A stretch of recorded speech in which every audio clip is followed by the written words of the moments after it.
as I mentioned, the people who were organizing the protest, who organized the protest yesterday in Oakland, the rally in support of the Iranian Revolution, they said that they're going to join up with the Ukrainian Americans to have a joint rally next week. So that really shows the connection between the two. And so we think it's entirely appropriate for the Ukraine Socialist Solidarity Campaign to have this discussion on what's happening in Iran for many, many different reasons. The two are intimately connected. So with that, we're very happy to welcome Frieda Afary, who is the author of a recent book, Socialist Feminism, and has been active in the socialist movement for many years. So with that, Frieda, please go ahead. Thank you so much for this opportunity. Really glad to be here. I know some of you are looking at the names, and so happy to see you. And those that I don't know in person, some of you I know by name, and I know what types of articles you've written. So I'm delighted by this audience. So I'm going to be looking at another screen, my notes, while I'm talking. So if you need to say anything to me, please don't put it in the chat. Just say it out loud so I can hear you, because I will not be reading the chat during the presentation. And even afterward, I sometimes don't read the chat because I get distracted. So just say it out loud. Thank you. I'm basically going through the questions that were posed in the invitation to this meeting, and I will go through them one by one and answer the questions, and hope that this will give you all the basics, and then we can discuss the rest in the conversation. So the first question was, what led up to the present uprising? And so I would say the short term, it has to be answered on both on the short term and on the long term level. Short term, what led up to it was that, of course, the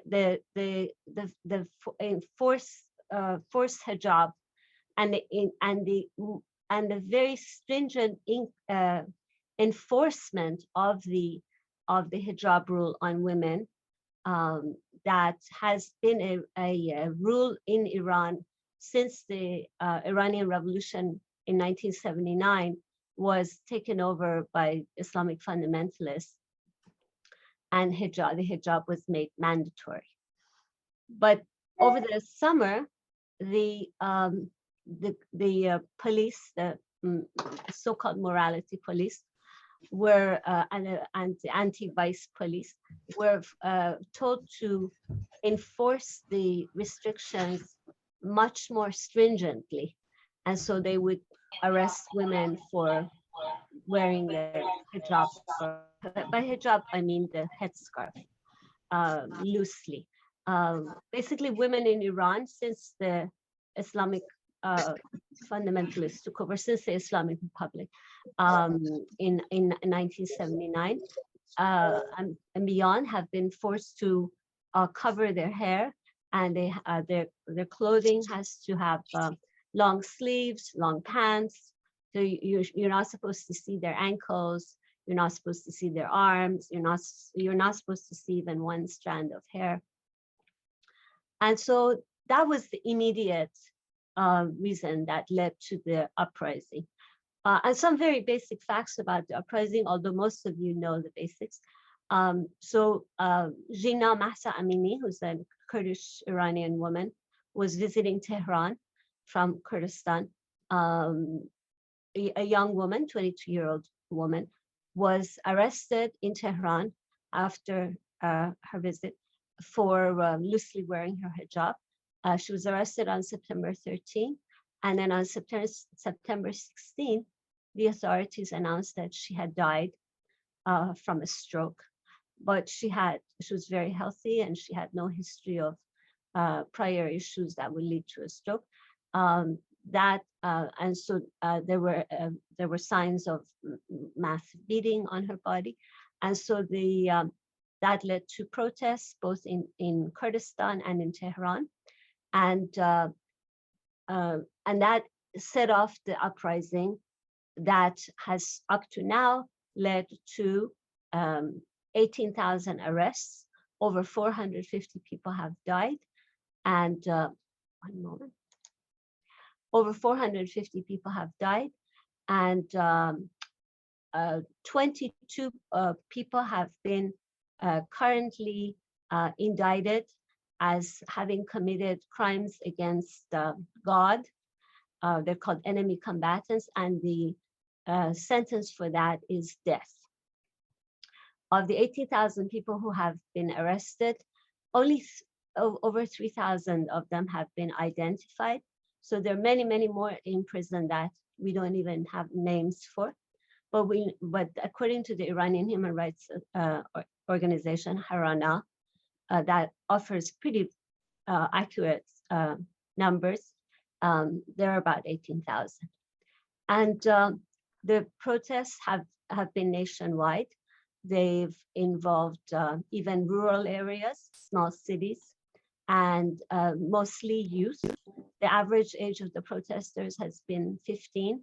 Young women have been in the forefront, burning their hijabs, dancing in the street, and they've been joined by men.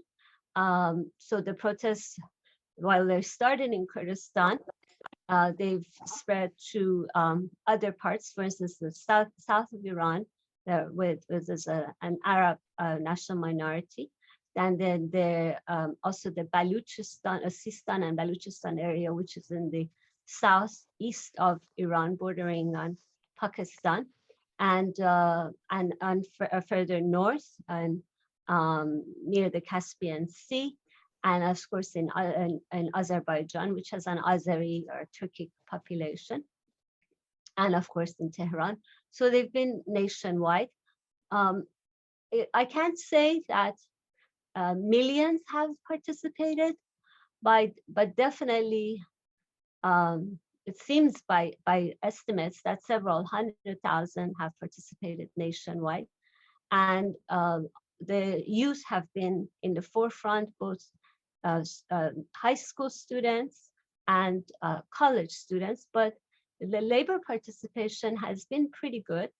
And of course, labor participation doesn't necessarily mean that there have been strikes at the workplace, although there have been strikes, and I'll talk about that too.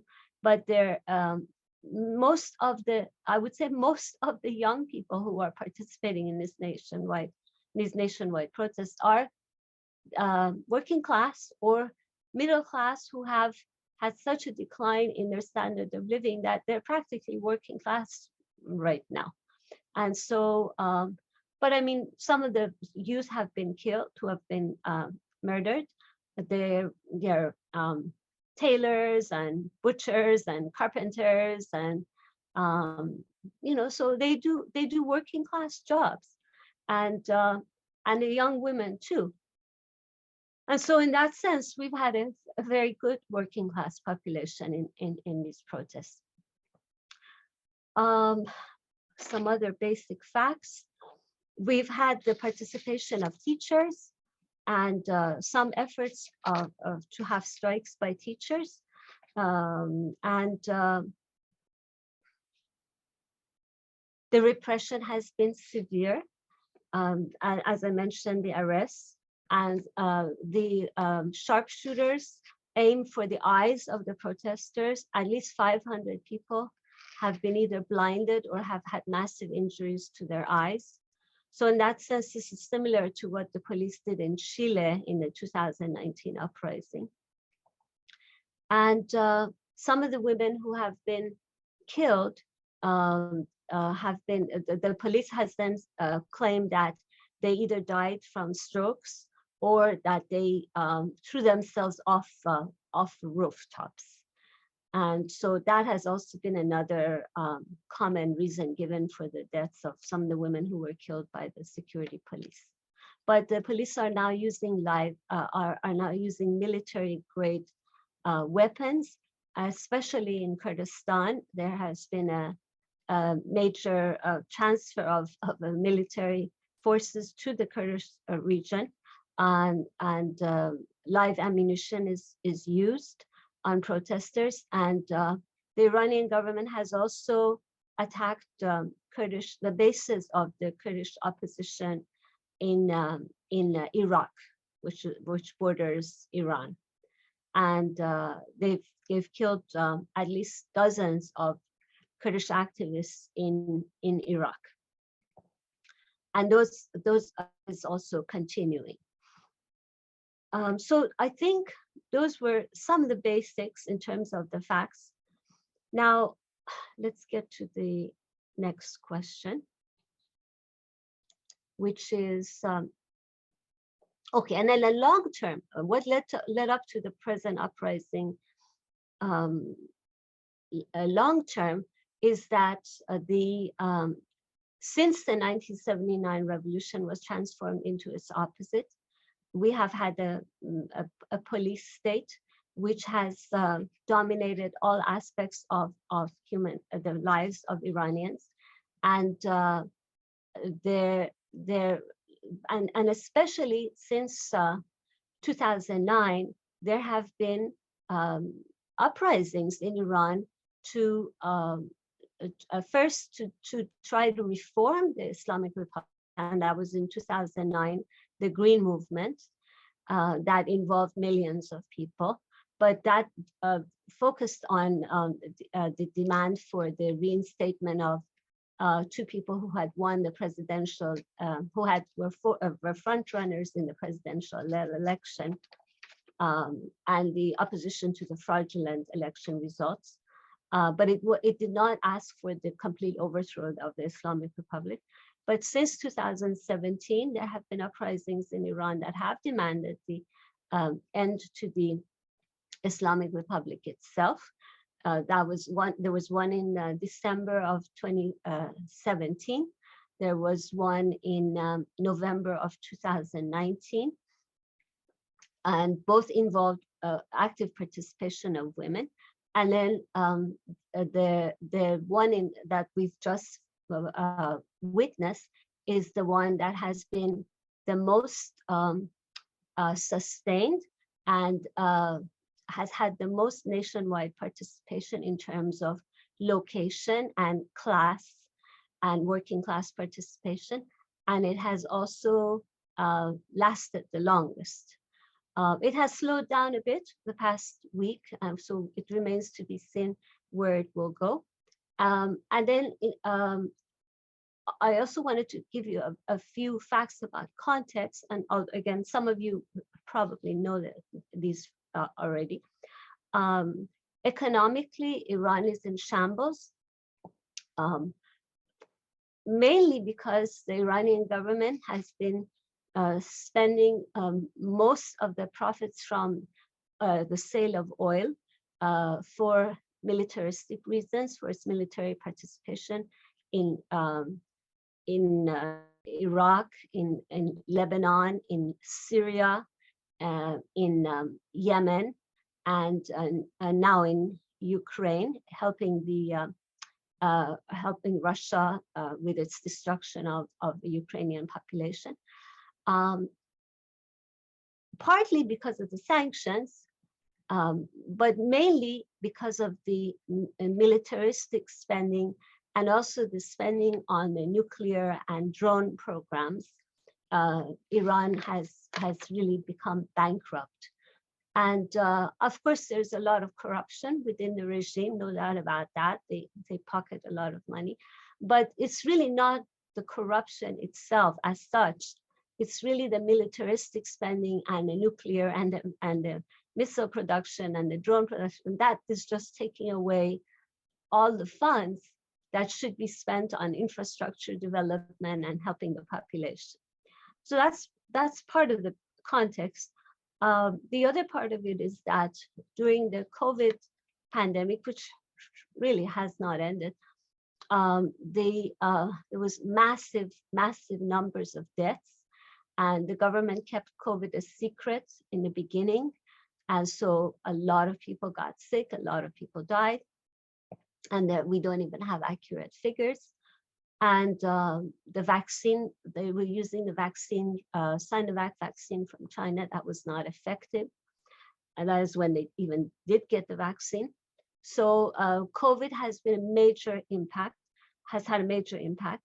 Then there's the issue of environmental degradation, that because of the building of dams and the massive construction and destruction of agricultural land, destruction of forests, and the production of oil and gas without any type of serious regulation and environmental restrictions, has led to massive pollution of the air, to the point that people in major cities practically cannot breathe when they go outside. A lot of them have to wear masks. And there are many days when people have to stay home because the pollution is just unbearable. So there's the economic issue, there's COVID, there's environmental degradation, and a lack of water. The entire water that resources that Iran had in its aquifers have been depleted, again, because of overuse. And then there have been floods and fires. So it's a nightmare in that respect. And then, of course, I mentioned the militarism and all the funds that have gone into militaristic purposes. So the result has been that of a population of about 85 million, plus 85 million, 65 million live under the poverty line. And I mean both absolute and relative poverty line. The absolute poverty line in Iran is really the World Bank standard, which is $2 a day. So that's $60 a month for a person and $240 a month for a family of 4. The minimum wage in Iran for a worker is, and that's if it's enforced. It's not enforced. It's about 150, and so that's nowhere near what is needed even to live on over the absolute poverty line, much less the relative poverty line. The relative poverty line is about anywhere from $550 to $600 per month for a family of 4. And so you can see why 65 million out of a population of 85 to 88 million are now living under the poverty line. And the population of Iran is still very young. 50% are under age 30, and something like 60% are under age 40. But at the same time, the population is literate, and we have about 3,000 university students. 3 million, and anywhere from 2 to 3 million university students right now. Unfortunately, I could not find accurate figures because government figures are not accurate. 60% of university graduates have been women, because in a contradictory way, the Iranian government, while it did enforce strict regulation concerning the hijab and took away many of the rights that women had under the limited rights that women had under the monarchy before 1979, it did, at least in the first, after the Iran-Iraq War, in the 1990s, it did do some massive spending on infrastructure, and they built some universities, and they did allow women to go to universities, although universities are segregated.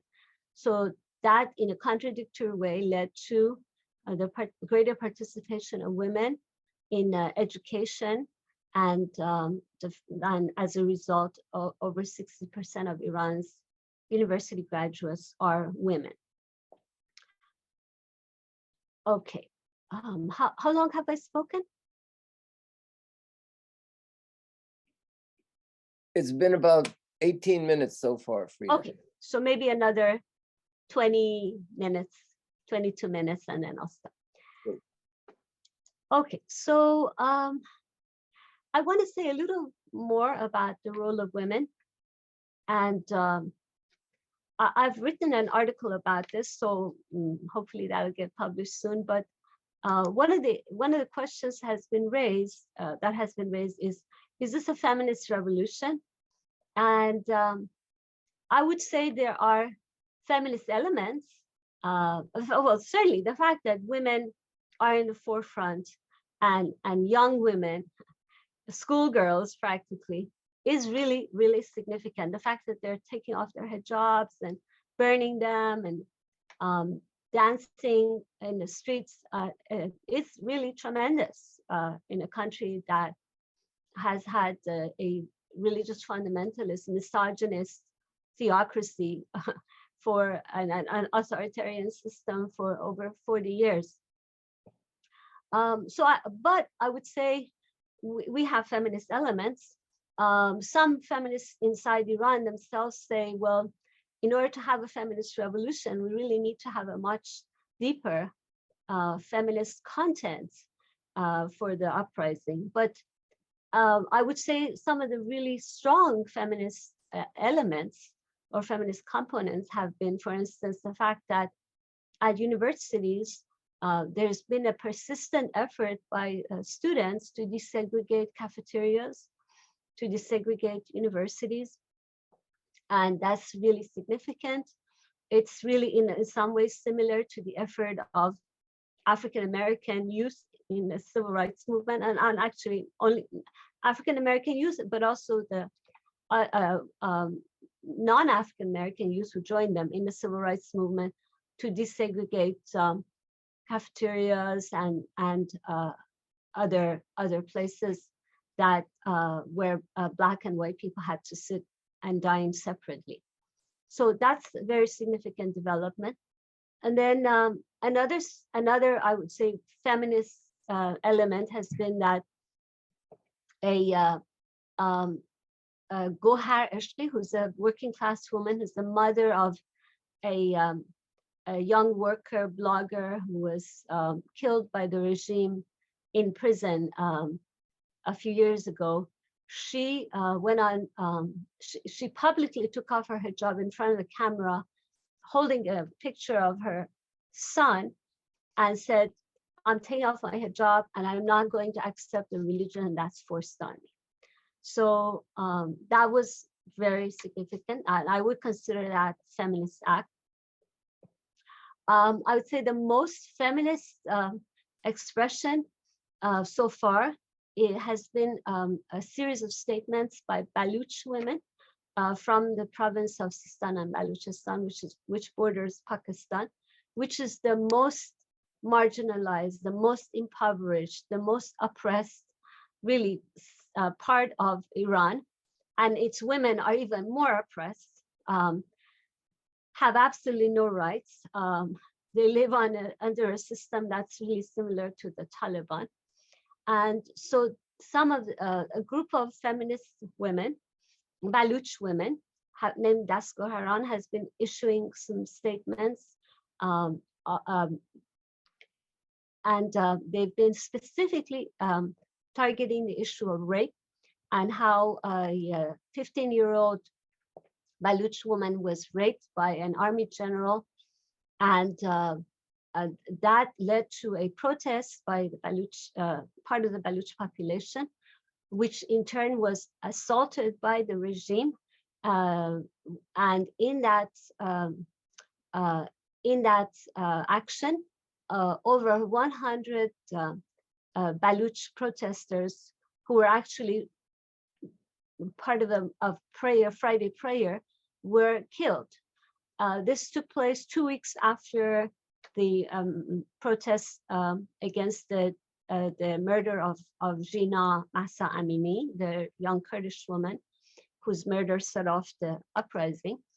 And this was also documented by various sources, including the New York Times. And the feminists, the Dasko Haran group that has been issuing these statements, they had discussed this issue, and they one of the main points that they made was that up until now, if a woman was raped in Baluchistan, the family would hide the rape, they would kill the woman, and they would not talk about it. Whereas what happened after the uprising with the protests against the murder of Mahsa Amini, Jina Amini, the families are now, or the Baluch population mostly would not do that anymore. They would not hide the fact that a woman was raped. They would not stay silent about it, and that women are now demanding their rights. Baluch women are not the same. And they argued that, in fact, the whole Baluch population is undergoing major change. And they also oppose the leader of the religious leader of Baluchistan. His name is Molavi Abdul Hamid. He has been issuing some statements recently saying that Iran needs a referendum to determine, a popular referendum to determine its next form of government. And the feminist women in their statements say, do not be fooled by this man. He has collaborated with the regime for many years. He's a follower of, a friend of the Taliban. He's no friend of women. He doesn't even support women's education. And so when he talks about a referendum, you need to ask him what goals he has in mind for this referendum. And so they argue that instead you should listen to us, and we oppose any type of oppression. And they even talk about the rights of lesbians, gays, bisexuals, and transgender people. So I would say that these statements by the Baluch women are truly the most significant feminist expression of the revolt that we've seen in Iran since September 16. And then one more statement that has been issued by a group of women has been, that was issued shortly before the 40th day commemoration of the murder of Jina Amini. And in that statement, women said, we just want to say that we are for all types of oppression. We are against all types of oppression, whether it's oppression of women or workers or the national minorities. We are for the right to self-determination. And we are not going to allow you to say that here there are priorities, that one group comes first and then women come second or third. No. We're not going to allow this type of prioritization. If our protests are going to succeed, they have to address all these issues at the same time. So I would say that's another really significant feminist expression of revolt. But at the same time, there have been articles and statements by Iranian feminists inside Iran saying that that we need to be really wary of some of the nationalist slogans that are being spread around. And for instance, there has been a tendency to use a slogan that rhymes with woman freedom, women-life-freedom. In Persian, there's another, some of the nationalists have created another slogan that rhymes with it, and it means man, country, rebuilding. But in Persian, it rhymes with woman, life, freedom. So there some feminists, some women have issued statements saying this is really problematic. This is nationalistic. This is patriarchal. And we shouldn't be throwing around slogans.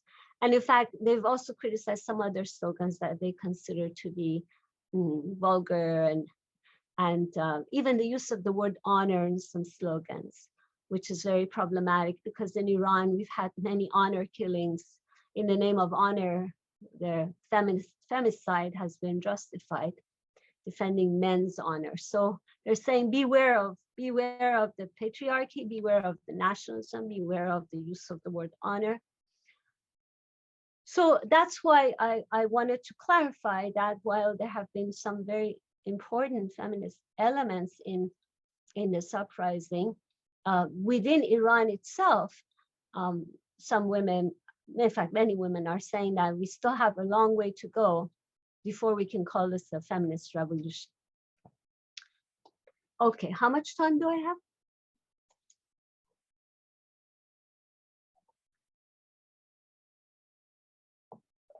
You've spoken now for almost 30 minutes. Okay, so let's just cover the rest of the questions in the remaining time.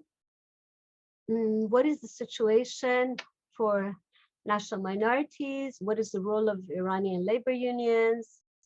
Oh, okay, that's a lot to cover. So I'll cover this more quickly. As far as the national minorities are concerned, I think I said a bit about each, especially the Kurds and the Baluchis.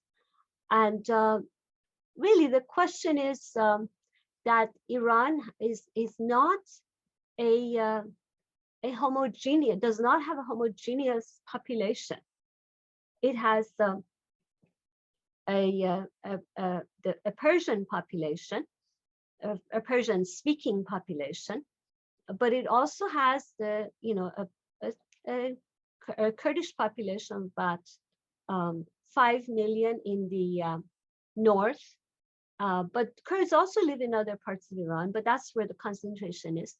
We have an Arab population in the south of the border of Iraq. We have the Baluch population in Sistan and Baluchistan, which borders Pakistan. We have the Azeri population in north, which borders Azerbaijan. And in some cases, the Azeri and the Kurdish population are really in the same area, but they identify as two different national minorities. And sometimes they have competed and fought. So the fact has been, though, that in Iran, we've had at least a couple of centuries, if not more, of a very centralized government in which the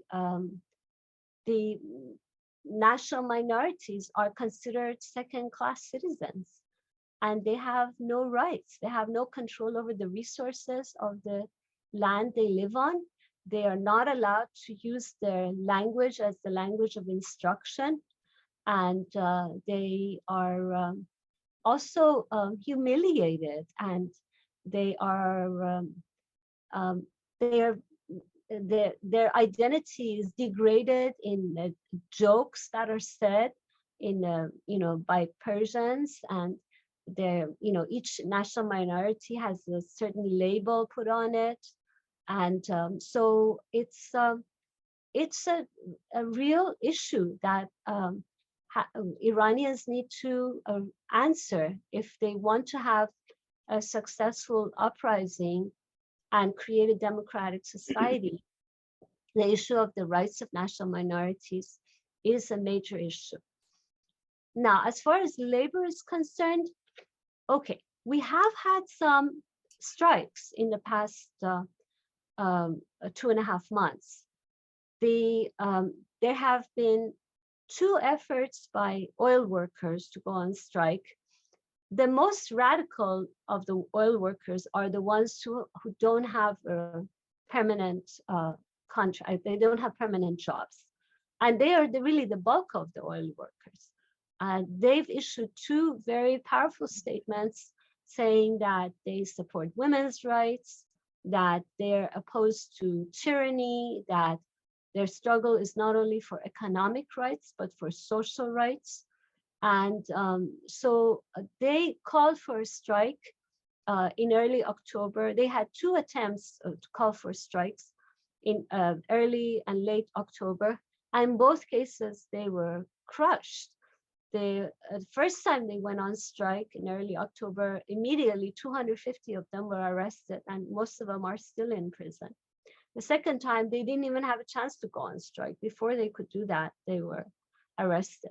So now the permanent workers, and they're really much fewer in number, they've also issued a statement opposing the repression, but they didn't say anything about women in their statement, as far as I know. But I might be mistaken. If anyone here has seen another statement by them that specifically mentions the rights of women, I would really appreciate your mentioning it.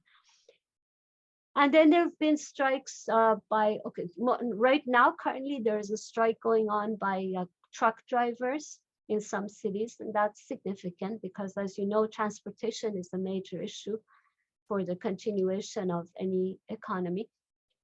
And there have been strikes by city workers, by teachers, by some of the other industrial workers. But again, part of the problem is that the Iranian economy is in such shambles, and so many people don't have any kind of permanent or any kind of reliable job, that it's difficult to go on strike because you have no rights to begin with, and they could just easily get rid of you. And in fact, most workers, they haven't even received the pay that they're supposed to receive. They're the employees, and it's mostly the state that's the employer. The employers are often several months behind in paying the wages. So it makes it very difficult to have a very effective strike. The next question was, what is the role of the Iranian Revolutionary Guard Corps in promoting state repression and military intervention in the region and in Ukraine? Okay, I think most of you know that Iran has been heavily involved in Syria, and that it was Iran's participation, both with its Islamic Revolutionary Guard Corps and other militia groups in Syria, to back the Assad regime, that allowed the Assad regime to stay in power. And it was that Iran, the head of the IRGC, so I'm going to say IRGC instead of Islamic Revolutionary Guard Corps. It was when in 2015, when the Syrian uprising it seemed like it was really going to overthrow the Assad regime. In the summer of 2015, the head of the IRGC at that time, or the head of the Quds Brigade of the IRGC, Qasem Soleimani, went to Moscow and met with Putin and said, look, Assad is going to fall if you don't come in and help. So it was at that point that Russia agreed to start an aerial bombardment of what was considered the moderate opposition in Syria and their holdouts. And so Russia started its aerial bombardment in end of September of 2015. And that's when, in the name of attacking ISIS, but of course, they were really aiming at the opposition. And that's what decimated what was left of the Syrian uprising. So Iran has been heavily involved in Syria and putting in money and forces and arms, helping the Assad regime in every way possible at the expense of the Iranian population, of course. Iran has been heavily involved in Iraq. Once the Saddam Hussein regime fell after the U.S. invasion of Iraq in 2003,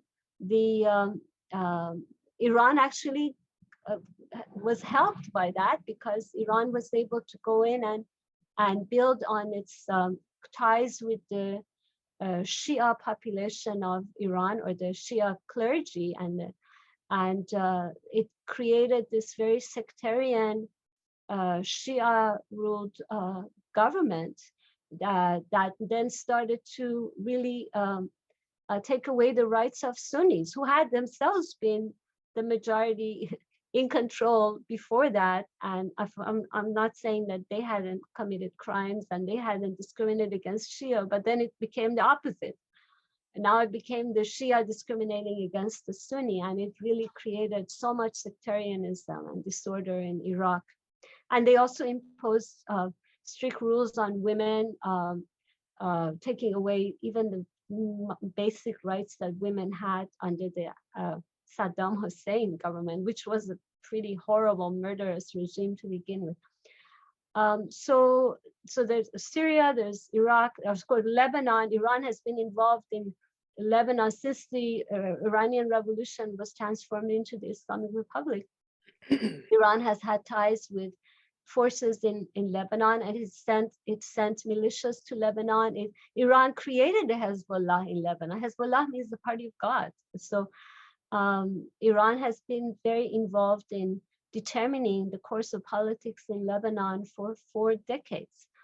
And then, of course, Ukraine, this is the Ukraine Socialist Solidarity Campaign.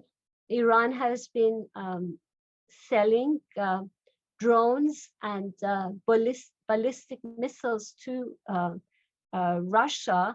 And Russia has been using the drones and the ballistic missiles to destroy the infrastructure of Ukraine. And so although the Ukrainian struggle for self-determination has been making some important gains, pushing the Russian invaders back, Russia's strategy of destroying infrastructure is basically destroying the population. They're destroying the civilian population. They're taking away water, power, everything. They're starving the population to death. They're using the same strategy that they used in Syria. Now they're using it on, they're doing it in Ukraine, but they're using Iranian drones and Iranian ballistic missiles. And it turns out that Ukrainians are finding a way to fight the Iranian drones, but they haven't figured out a way to fight the Iranian ballistic missiles, because apparently even the arms that the US gives the Ukrainians are not able to neutralize the ballistic missiles because of the range that the ballistic missiles have. So that's a real serious issue. And so that's how Iran is, you can say, directly involved in Russia's invasion of Ukraine. Okay, final 2 questions. Can the Iranian uprising overthrow the ruling regime? And if so, what might follow? Okay, the Iranian uprising has a lot of potential, although as I mentioned, during the past week, it has kind of slowed down. And that's understandable because people are getting killed, the repression is intensifying, people are exhausted, and they've been on, the protesters have been protesting for 2.5 months. So that's understandable. Now, it has a great deal of potential. It can continue if, as I mentioned, if there's a strong development of the feminist content to make sure that nationalism and patriarchy doesn't take over.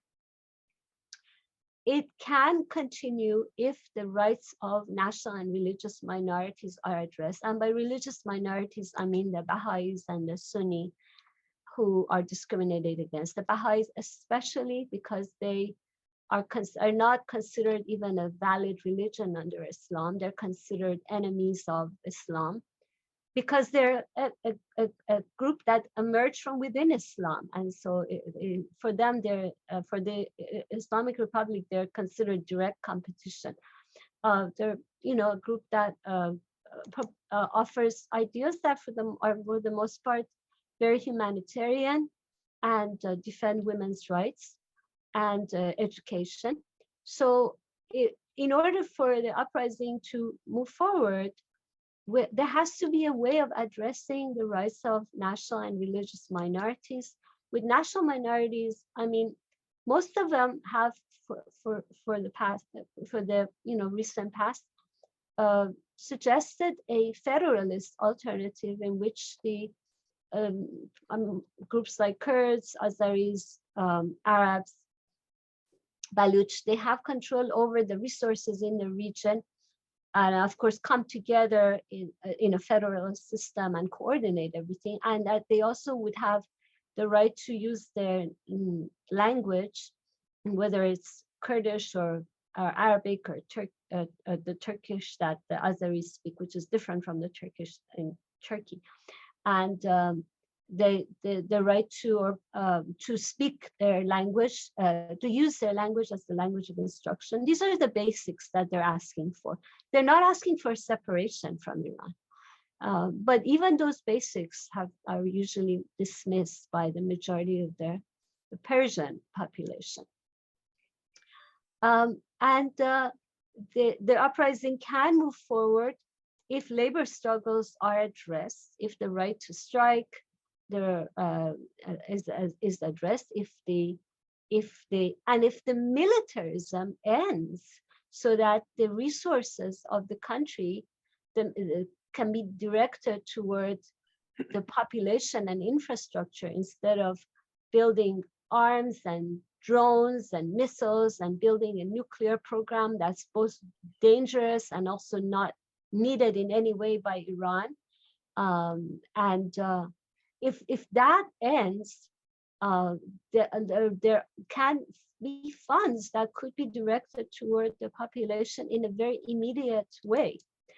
And of course, if the Islamic Republic itself is overthrown, so that there's no theocracy, so that there's a possibility for a true referendum, a true popular referendum to have a more democratic government. I mean, the group that is here today, they consider themselves socialists. I assume all of you consider yourself socialists. So of course, for us, it's not enough to just have a referendum and call for a bourgeois democracy, but immediately that's really the only option that seems to be available in order to create a space for people in Iran to then have the freedom of speech, freedom of press, freedom of assembly to discuss socialist ideas. And again, I speak as a socialist who clearly not think that what existed in the USSR and Maoist China or Venezuela, for that matter, or Cuba, is socialist, is state capitalist, is totalitarian, is authoritarian. So we don't even have a chance to discuss these things except in small websites and blogs and books that are published in small numbers, and the majority of the population doesn't have access to them.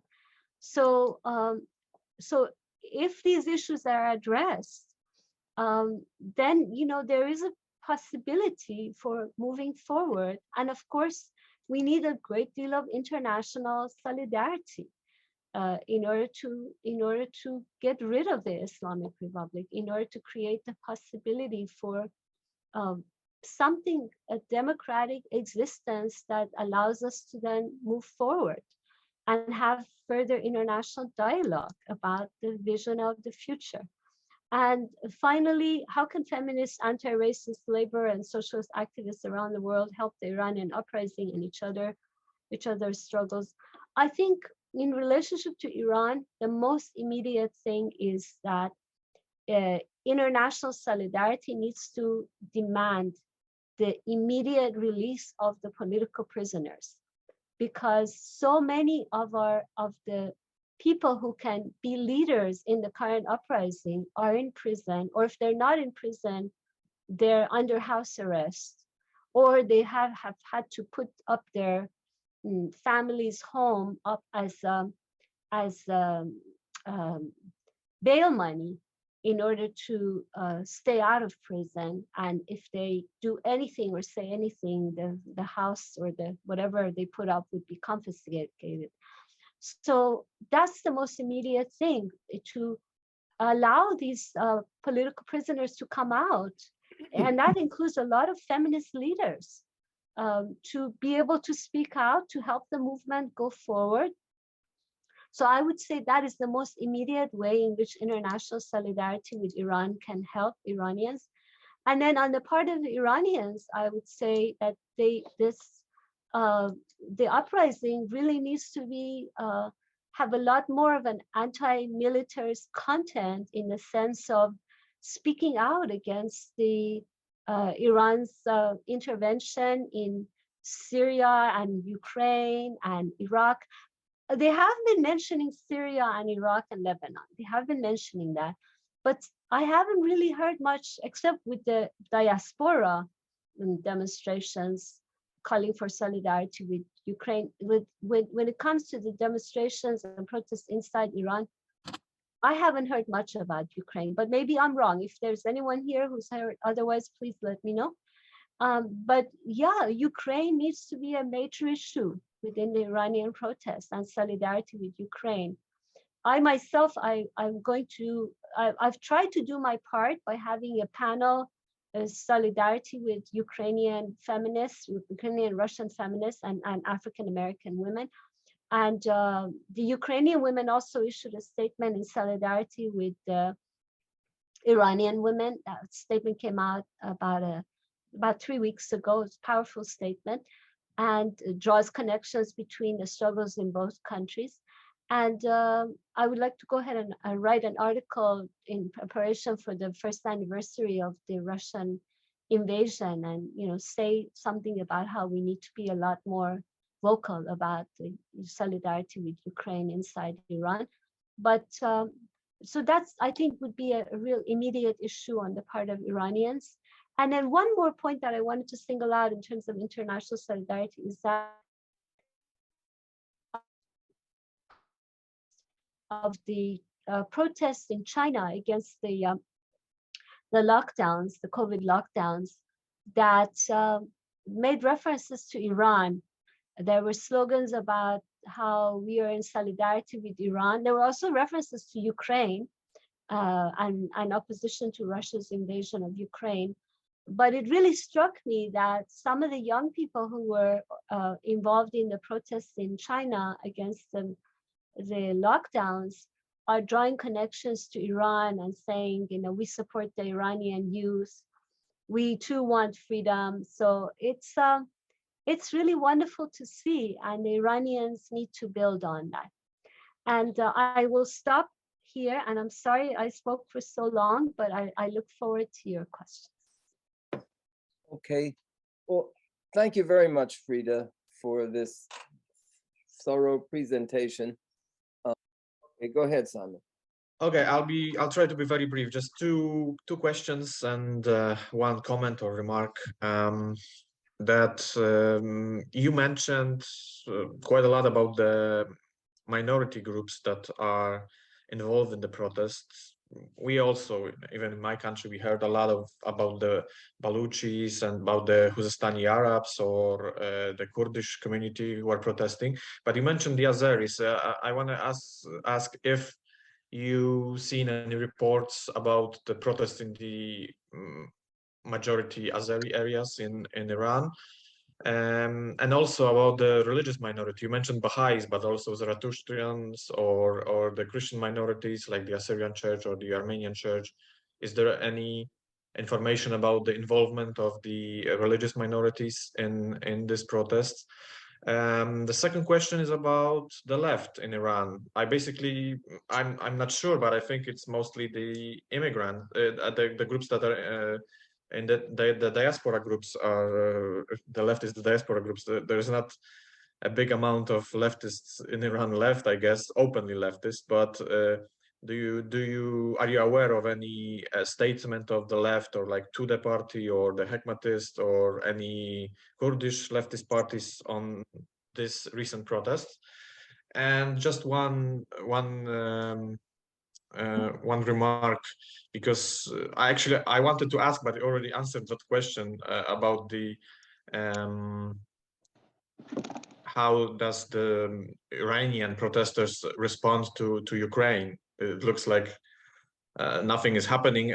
There is a lot of happening in the diaspora. Yes, this like you may know about the US, but I would also want to say something about Berlin, where the Ukraine solidarity groups organized a joint meeting with Iranians.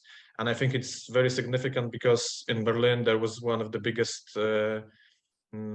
diaspora Iranian protests in the world. So I guess it can gain more traction. And I also seen that China protests mentioned also the Ukraine, Iranian protests, but also the Uyghur minority protests. So it is quite interesting to see how this kind of a international of those who oppose the authoritarianism of their countries is emerging. And you mentioned this very good feminist manifesto, the Ukraine Feminist Manifesto. I will later post it in the chat, and whoever wants to sign it, it's a really good statement. But there was also a statement by the Brazilian group called Juntos, which was also signed by the European Network of Solidarity of Ukraine feminist group, which is also interesting. I will post it in the chat. So if you guys are interested, just sign it. That's all. Thank you, Simon. Linda? Oh, hi. Yeah, I posted something in the chat. Apparently, the Iran regime has been bombing Kurds in Iraq and Iran, and also Syria. And I got the impression from looking on the internet that this has happened before. I didn't know about it, but is that a common occurrence, or is this a new step in their aggression against the people? That's it. Okay.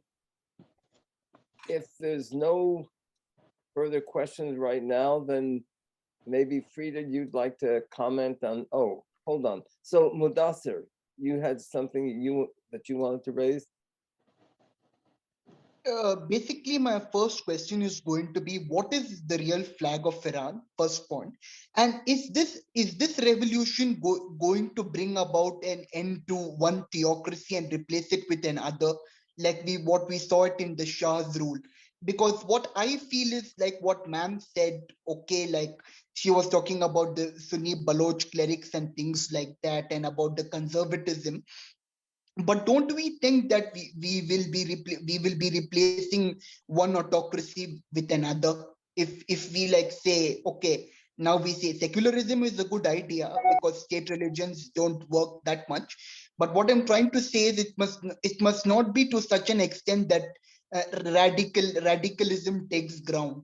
So my point being is, okay, you may not like clerics, so everybody doesn't like them. So what I'm trying to say is, how is that going to work out with this new left? Because my take on the matter is the regime must go, but it should not be replaced by an other ultra secularist regime and things like that. And the final question is like, what are we going to do to counter the quote unquote the left who's supportive of a theocracy? Because what I felt in the meeting is, yeah, it was okay, not so bad, but what I'm trying to say here is this left going to be anti-religion or something, anti-Islam or something? That's my point, and I am done with it. Thank you, Mudassir. So I had a couple points that I wanted to raise. So if there's so in the first place, I just want to comment about the left. And I've been to different rallies here in this area of the Myanmar, Burmese community in response to what happened there, and also of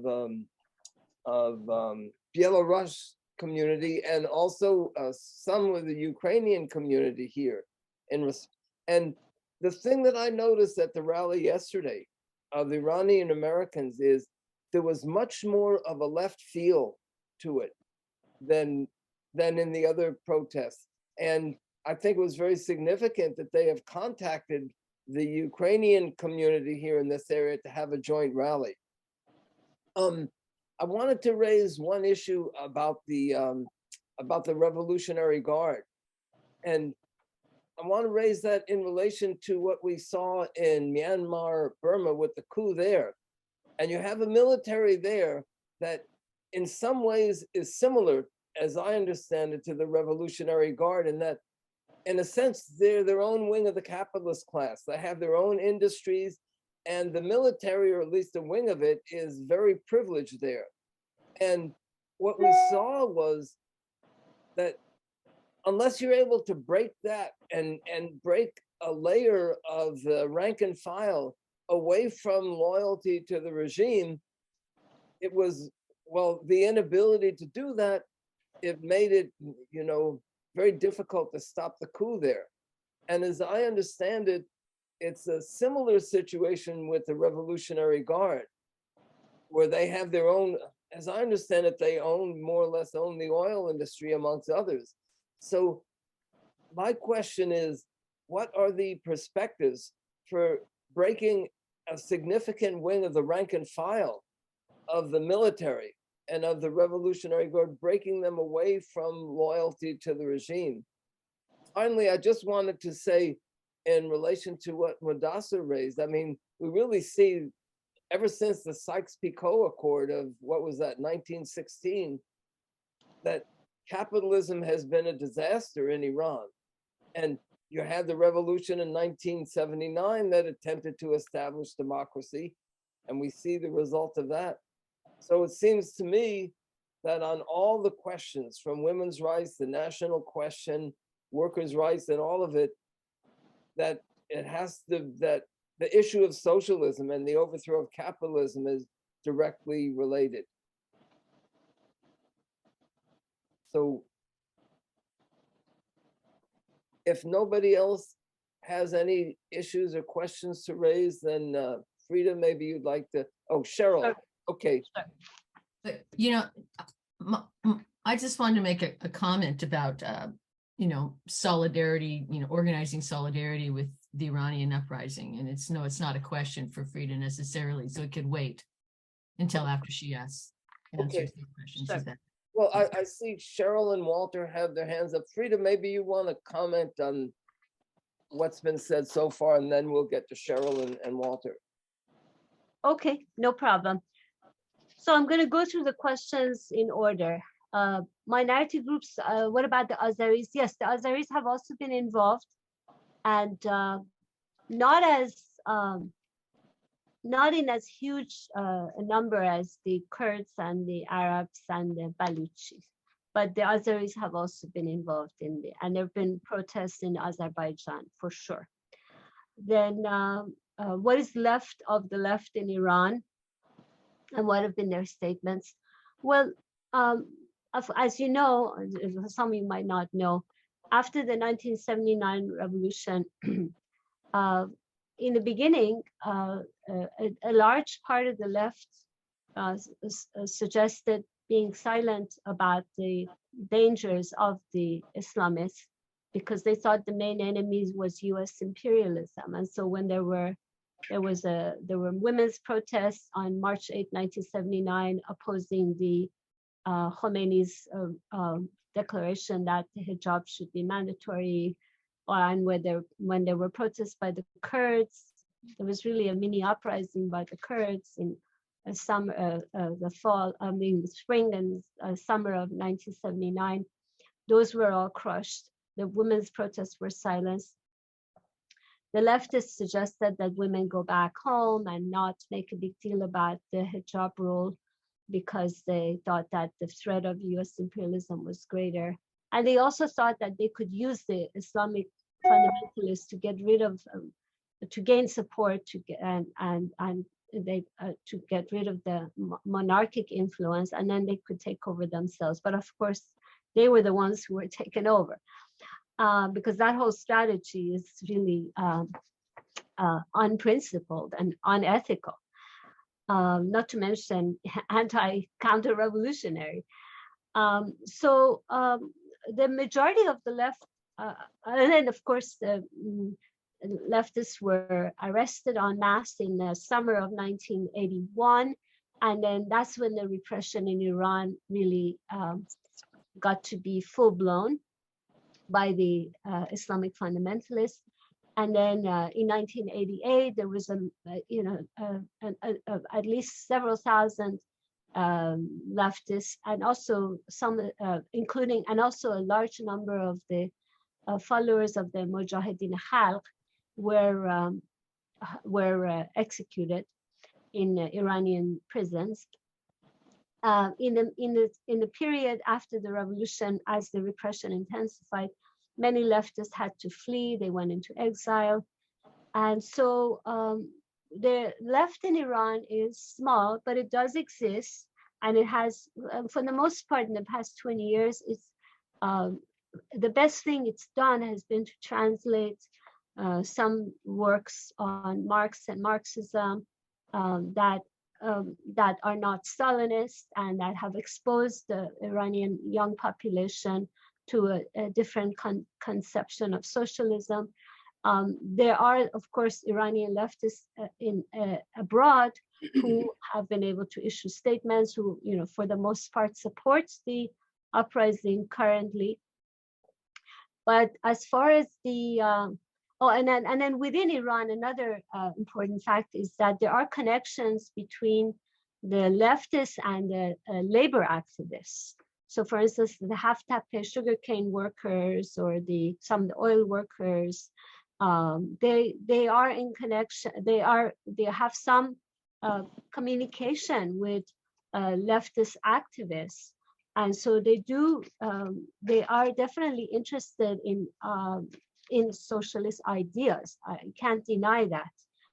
And but the left population itself is small, and it also has some traction within universities. And with the impoverishment of the population and with the complete collapse of any possibility of liberal democracy in Iran, which some hoped for, under as a reformist possibility, the idea that they could reform the existing regime and turn it into a liberal democracy, that I think that idea has pretty much collapsed. And so the majority of young people now are demanding a revolutionary change. Now, by that, they don't necessarily mean socialism, but they do really want a revolution. They want a complete change of the existing regime. And they want something that's democratic, that's for women's rights and the rights of minorities. As far as statements are concerned, yes, so the leftist groups, the ones that are abroad, have issued various statements. And inside Iran too, there are still some websites that are active. They're writing articles, including by women who are leftists. And some have been really very good in support of the uprising. And it's amazing that some of them even can still write on these websites. And I've, if you look at my website, Iranian Progressives in Translation, I try to offer quotations from some of the statements that have been made, especially by the feminists. Then, yes, the Berlin protests were large, and they were organized mainly by an Iranian dentist and writer in Canada, whose wife and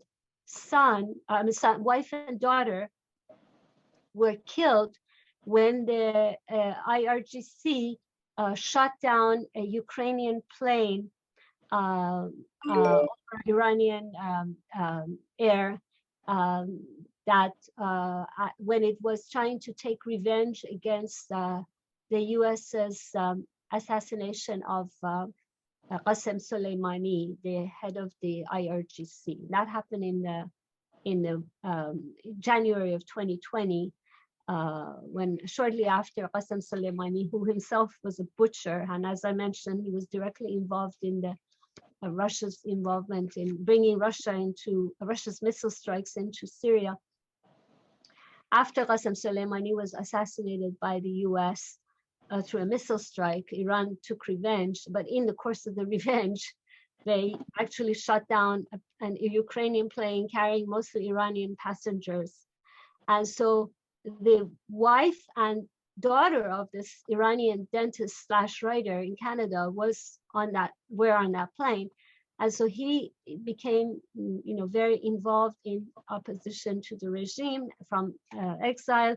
And so his name is Hamed Esmailion, and he's been the one mainly organizing those large protests abroad. And the Berlin protests, he helped organize. He was the major force behind it. Looking at my questions, response to Ukraine. Okay, unfortunately, within the Iranian left, I have to tell you that the majority are repeating the line that the global left is repeating, that the war in Ukraine is a war started by NATO, and that it's Ukrainians are doing NATO's work for it. I'm very ashamed to say that, but unfortunately, that has been the case. So it's a minority of Iranian leftists who really understand that what's going on in Ukraine is a struggle for self-determination, and hopefully we can fight that and change the position. But for now, that's where it stands. Linda said, "Is the Iranian regime bombing Kurds something new? Bombing Kurds something new, or is that a common occurrence?" Yes, it's a common occurrence. The Iranian regime has, on many occasions, bombed Kurdish opposition forces in Iraq, and with the help of the Iraqi regime, which, as I mentioned, is a Shia sectarian regime that is highly backed by the Iranian government. And although it has received some opposition from the Kurdish regional government, but and that is where the Kurdish opposition forces are. They're part of the in the region that's considered the Kurdish regional government, and so there's the Kurdish Democratic Party and also the Kurdistan Workers' Party, the PKK. That's connected to the ideas of Abdullah Öcalan. The next question by Mudassir was, what is the real flag of Iran? Okay, real, I don't know what you mean by real, but before the Islamic Republic, it was the three colors with the picture of the lion and the sun on it, but without it's not a knife. I don't know what they're holding. It's something like a knife. The Mujahideen flag is the lion, but holding a knife. And the Iranian flag currently has the same colors, but has an image of a symbol of the Islamic Republic in the middle. So those are the three that I have seen. So the real flag, hopefully there will be a new flag when this regime is overthrown. Then Mudassir said, are we going to see one autocracy replacing another, and will there be an anti-religious government? Okay, I don't know, to tell you the truth. I know that the majority of the Iranian population really hates to have religion forced on it at this point. They've lived under an Islamic fundamentalist government for over 40 years. The majority of them are still believers, and they still consider themselves Muslim believers. So they're not against Islam, and they believe in God. But the majority don't want a religious government. They want a separation of religion and state. Now, whether we might end up with a secular state that's autocratic, I don't know. It's possible if we don't address the issues of feminism and the rights of minorities and labor rights, and have the basics of free speech and free expression and free press, then yeah, we could possibly end up with a secularist authoritarian regime. Look at what existed under Saddam Hussein in Iraq. He supposedly was secular, but it was completely authoritarian. So, but I hope that there won't be. Of course, people who want to practice their religion should have rights, so long as the practice of that religion does not involve promoting racism and sexism and misogyny and opposition to civil rights. So that's really the red line as far as I'm concerned. And certainly the Baha'is should have the right to practice their religion. They've been the most oppressed religious minority in Iran. The next question was by John about the rally of Iranians abroad. It had the most left field. Yes, because especially in the Bay Area where John lives, in San Francisco Bay Area, we have a lot of Iranians who come from a leftist background, and so they're much more democratic, and they're more sympathetic to socialist ideas. But yes, there are a lot of Iranians abroad who fled because they were leftists. Not all of them, but there are quite a few.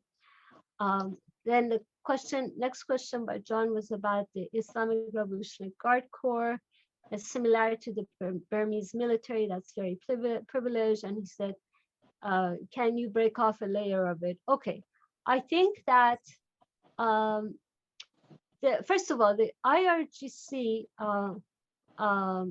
yes, it is similar to the Burmese military in terms of, that is a privileged elite. Now, it's possible that within the IRGC, the section that's called the Basij or the volunteers, Basij means mobilized, but it's really meaning supposedly volunteers. But they're the more working class sector that get less pay, but they are still under the pay of the government to promote repression and kill and beat protesters. It's possible that because the uprising has been so widespread, that some of them might be under pressure by their family members to not kill or beat protesters. It's possible, but I have not seen any evidence, to tell you the truth, that the IRGC is going to have a section of it broken off and join the protest. The IRGC remains a really reactionary, militarist organization. Now it has a lot of employees in the companies that it owns, because as you mentioned, the IRGC and the Iranian state are really one and the same. The Iranian state owns the bulk of the economy, and the IRGC is really the Iranian state.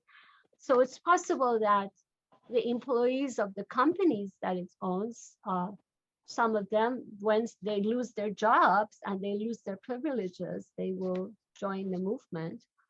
But for now, the IRGC still remains quite full, and it still has quite a following. And I'll end with this. There was an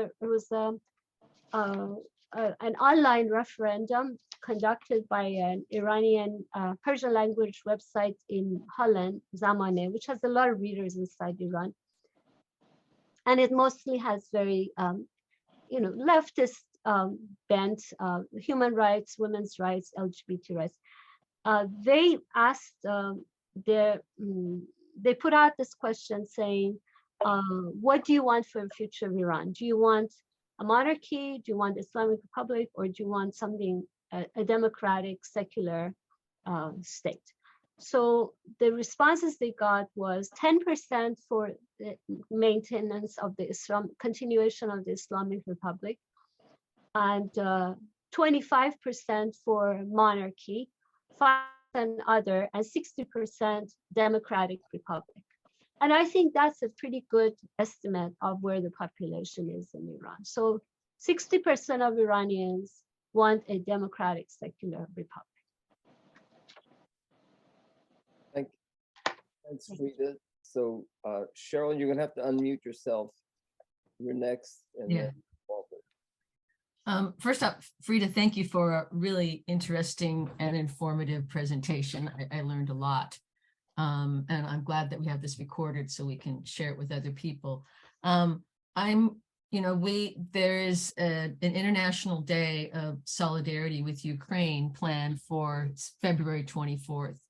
And it seems like we have an opportunity here to, between now and then, build links with, well, at least the Iranian diaspora that is here and other places, to have it be a day in solidarity as well as with the Iranian people. John and I will definitely at least plan to go to the protest next weekend in San Jose, and anybody else that's here that can go, that would be great.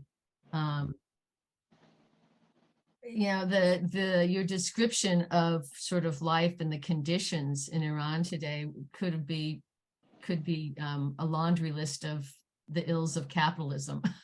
And it's just one of the most challenging things about the work that we're doing is the fact that as socialists, we know that we have to end capitalism in order to put an end once and for all to nationalism, patriarchy, the destruction of the planet, and so on. But meanwhile, many people in Iran and Ukraine and other places, they simply in this moment, they've lived under such repressive regimes overall that they want a democratic republic. So that is one of the many challenges we face about how do we advance that conversation, as well as, of course, Frieda, as you addressed that the question of minorities and religion and all of these questions. So I really liked Mudassir's question, because I think it would be really important for all of us to start thinking about what would a flag of international working class solidarity look like? Because nationalism is one of the most reactionary forces in the world, really dangerous in so many ways. So it's just something I'd want to plant that seed in everyone's minds that we need more symbols for that. I don't have one, but so yeah, that's all. Thank you, Cheryl. Walter, you're next. You have to unmute yourself. Yep, just did. Again, thanks, Frieda, for the presentation. I'm sorry I had to miss a few minutes of it. So maybe my question was already spoken to, but I'm wondering whether Frieda and others saw the statement by the DSA International Committee about a month ago on the Iranian. Please mute yourself there, whoever's. Go I'm ahead. sorry. Yes, I saw it. Yes, I saw it. As I was saying, I wonder if people saw the statement by the DSA International Committee on the Iranian protests. In my reading of it, they equated, well, first of all, I guess it's a blessing that they did not blame the protests on the CIA or on American imperialism. But what they did was say that the protests were equally against the regime and imperialist interference. As if, well, I'm curious to see your comments, Frieda's comments and others on that. Just in case you haven't seen it, I'll just read the first sentence. It says, the DSA International Committee stands with the Iranian people in their ongoing fight for justice and against external meddling in their domestic affairs. It's a fair and balanced comment, I think. Or that's in quotation marks. Thanks. Bye. Okay, thank you, Walter. Ted, you have to unmute. Okay, well, I wanted to expand one of John's questions. John asked about the Revolutionary Guards, which I think that's a good question, but I would expand it to the whole Iranian armed forces and police state. Because I'm no expert on Iran, but I understand that there are basically three sections. There's the Iranian military establishment, the army, air force, and there's the police, and then there's the Revolutionary Guards. So the other two sectors are not as privileged as the Iranian Revolutionary Guard. So are there any signs of dissent in those other two sectors? That's my first question. My second point is partly a question, partly a comment. I think we should be looking to the feminists and the national minorities that Frieda pointed to, because the traditional left, at least the Tuda party, and I don't know exactly what other part of the left Frieda was referring to, is basically the remnant of the old Stalinist international movement, Maoist and pro-Soviet. And they cannot wholeheartedly support this uprising without coming into conflict with their international links and sponsors. A new leadership has to emerge, and clearly has emerged, because they didn't initiate these protests. So I'm interested in more information about what that new leadership is and how much it's connected with the diaspora, because that is who we should be trying to link up with outside of Iran, I think.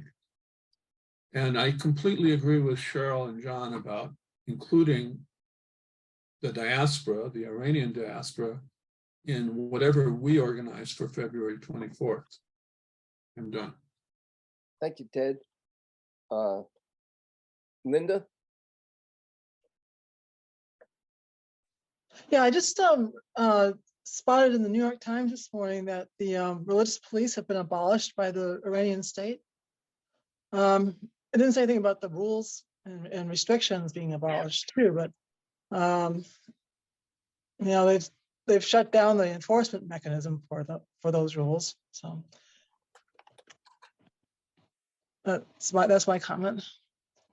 I didn't hear the first part of Linda's comments. What has been abolished by the Iranian state? The morality police in Iran.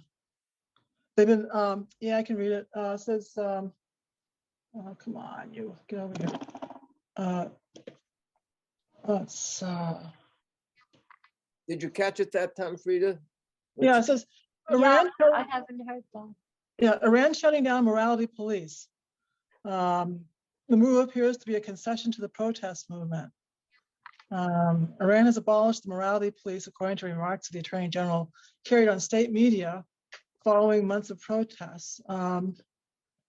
It appears to be a significant victory for feminists who sought to dismantle the force, and so on and so forth. But there's no, you know, there's no rule. There's nothing saying that the actual restrictions on women's rights have been removed. So, I mean, they've taken away the current enforcement measurement, but yeah, that's all the information I got.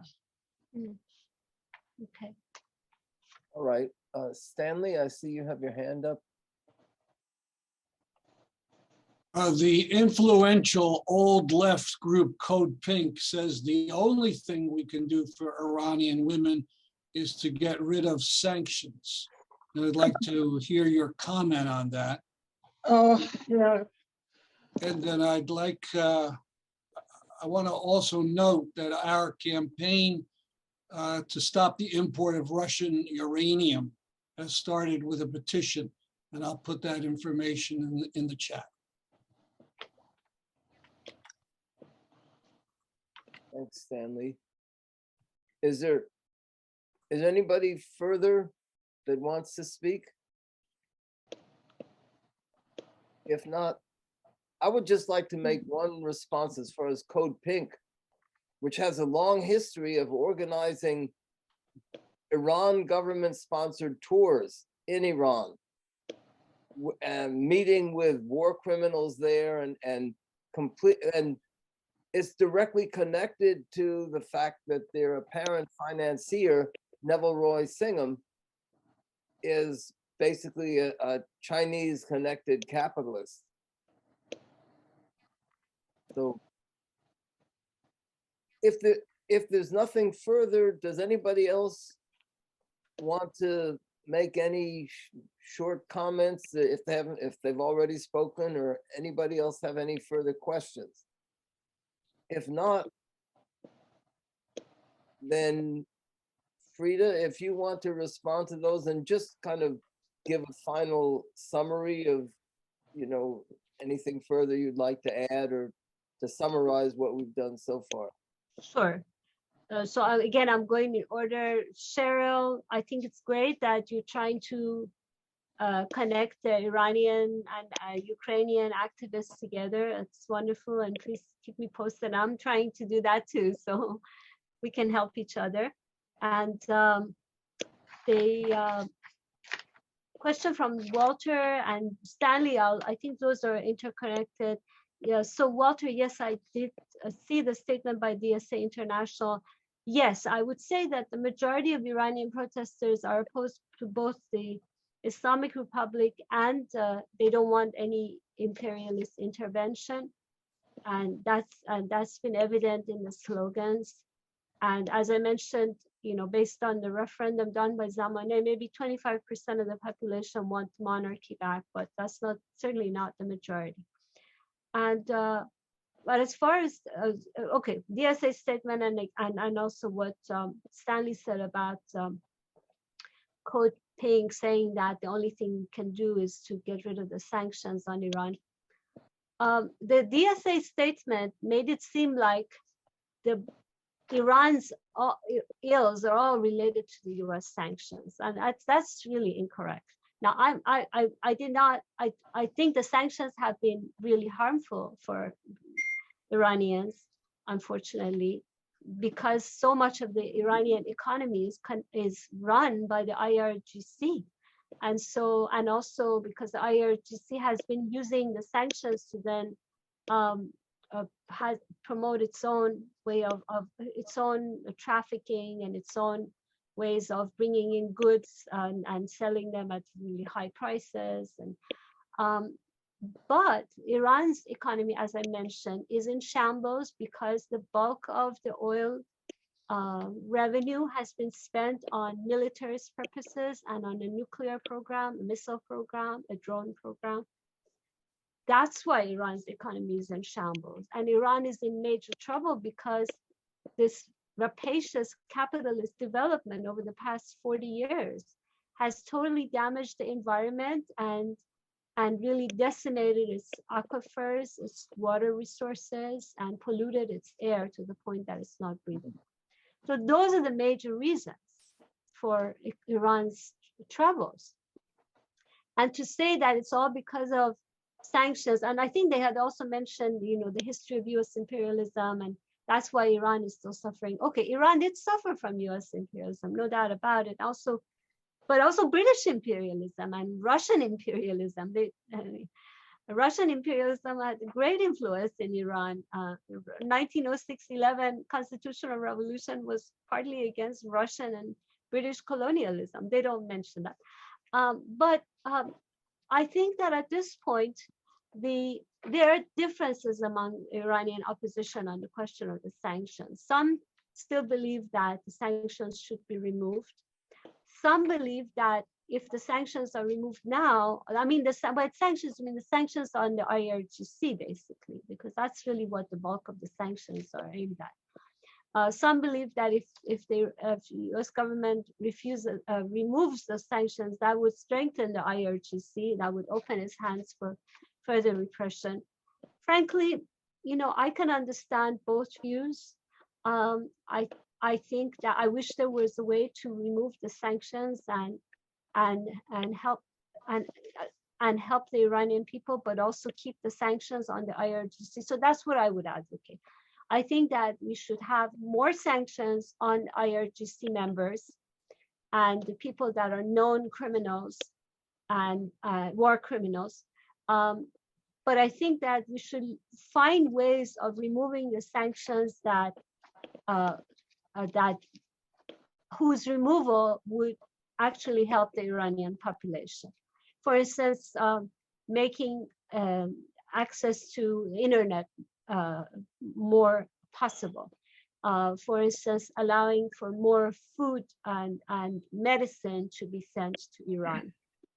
What has happening right now is that food and medicine is not under sanction, but because all the bank transactions with Iran are under control, a lot of other transactions are affected as well because of fear that it would be considered related to the IRGC. So it's not so much the sanctions themselves, it's the consequences, and as far as banking is concerned and its impact on the import of food and medicine.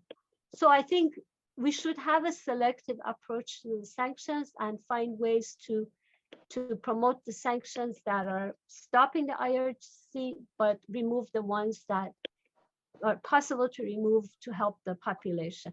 And I think I had sent a link to Stanley, who posted it on the Revive the Peace Movement website, this Iranian organization, human rights organization, that had a list that gave some guidelines. So Stanley, I would appreciate it if you make that available to the audience here.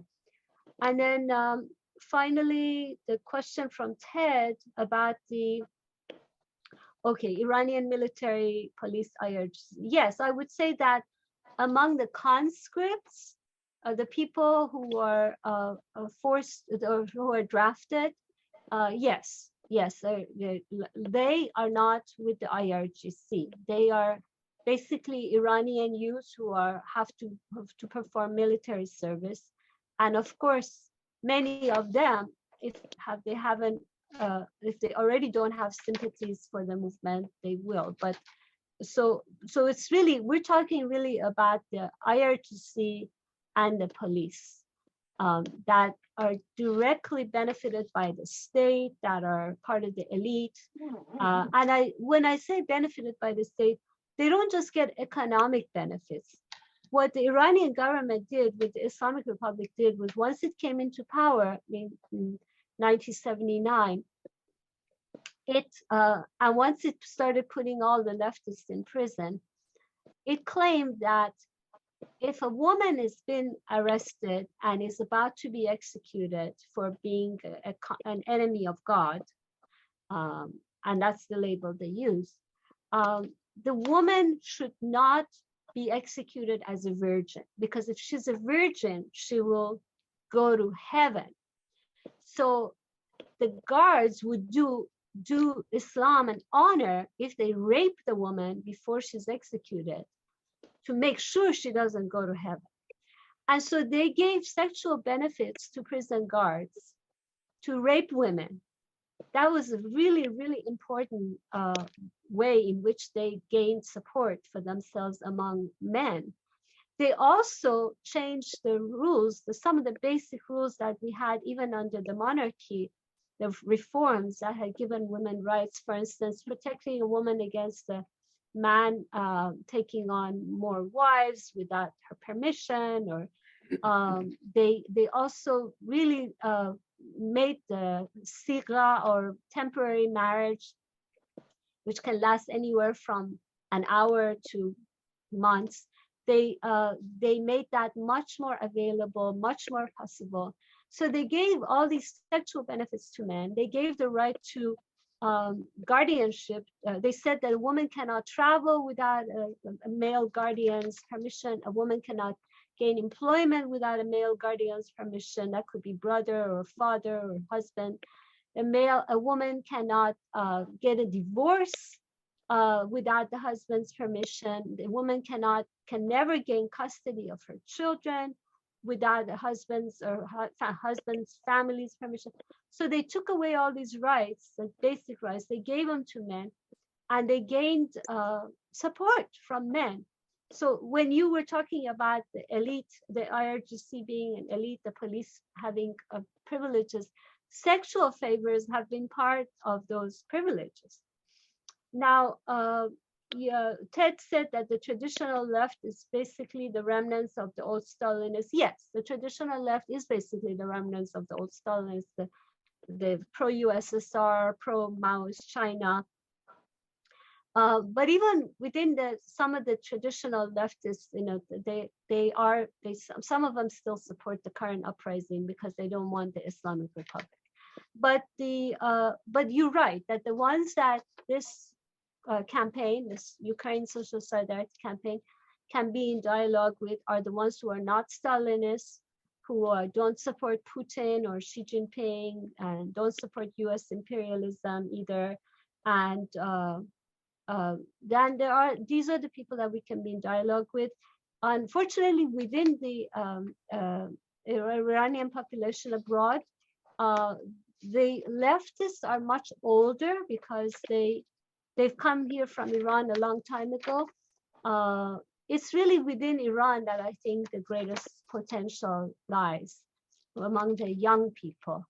And so I think possibly the work of translation is very important. That's something that I've been doing, translating articles, translating books to create communication with the youth in Iran about new ideas. My book, Socialist Feminism, A New Approach, is very much an effort to restate a concept of a liberatory socialism, humanist Marxism, on the basis of a real understanding of what's different about gender relations in the world today, in 21st century, what's different about authoritarianism in the 21st century and revolts against it.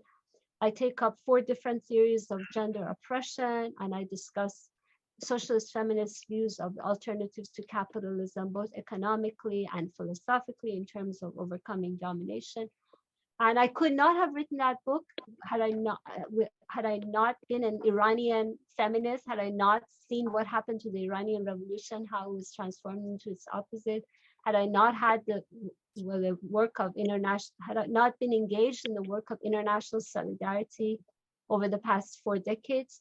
So that's the kind of work that we need to do to build new connections, to develop the vision of socialism, to not, it's good to criticize the other leftists because of some of the horrible positions they've taken on Ukraine, on China. I'm with you on that, but it's not enough. We need to offer the affirmative vision, and that's what young people want. They want an affirmative feminist human rights vision that defends the rights of oppressed minorities, including sexual minorities, labor rights, and not only in the sense of economic rights, but in the sense of overcoming alienation in labor.